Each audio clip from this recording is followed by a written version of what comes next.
Well, you know, Sean, he's really helped out with my rehabilitation for my arm and stuff, and you know, coming here over the summer really helped me out also. You know, he got me in a lot better shape than I definitely was in, and I feel like, you know, right now so far so good. The arm's feeling good, so no pain, so that's always good.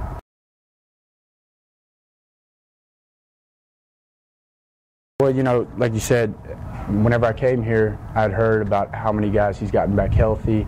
You know, so that definitely was a big factor on the reason why I came here to Texas Tech, was because I felt like that Sean could get me back ready to go and where I was.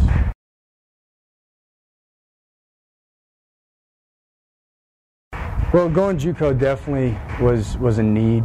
You know, out of high school, I wasn't ready for Division I mentally or physically, and I feel like going, you know, to junior college definitely helped me out. And you know, just experiencing going to the College World Series at the JUCO level was pretty awesome. You know, there in Grand Junction, they're all about it. You know, everybody's there for you, and the level of competition was really high. You know, so it was a good experience.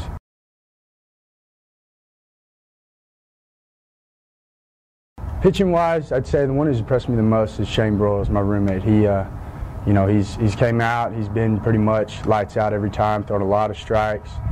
You know, barely any walks. Also, Rusty, he comes out and he shows pretty good, and you know, I think they'll be big factors in the spring.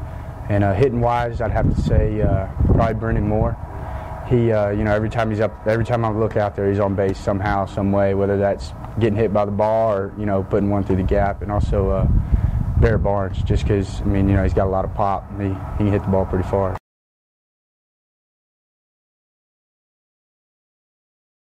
The facilities here, like obviously at a Division I, the facilities are awesome compared to junior college, and you know, the facilities here really are amazing, I think. And you know, like with all the guys, you know, Coach Spence and all them, whenever I came on my recruiting trip, you know, we sat down, you know, we had a lot of questions and they answered a lot of them, you know, in a good way, and you know, so that's the reason why.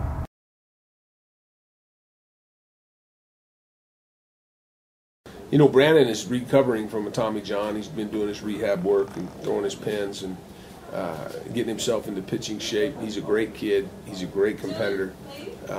We don't know exactly where he fits yet, only from the standpoint as he hasn't faced hitters. So, you know, he comes as a starter from the junior college, and he was a very acclaimed guy until he got hurt. So he could start. He could pitch out of the middle. I think that, you know, his role will expand on just basically by what he does, and you know, we feel like we have some depth in our pitching staff, and he's a big part of it.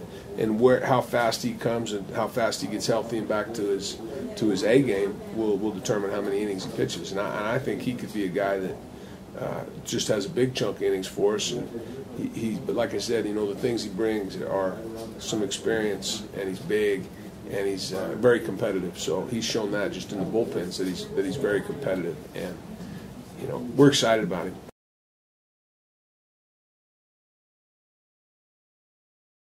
Unfortunately, you know, Sean's got some experience in that because we've had a couple of those. So, and Sean was huge in the recruiting of Brannon Easterling, from the standpoint of having some experience with Tommy Johns, and then what those guys had done after it.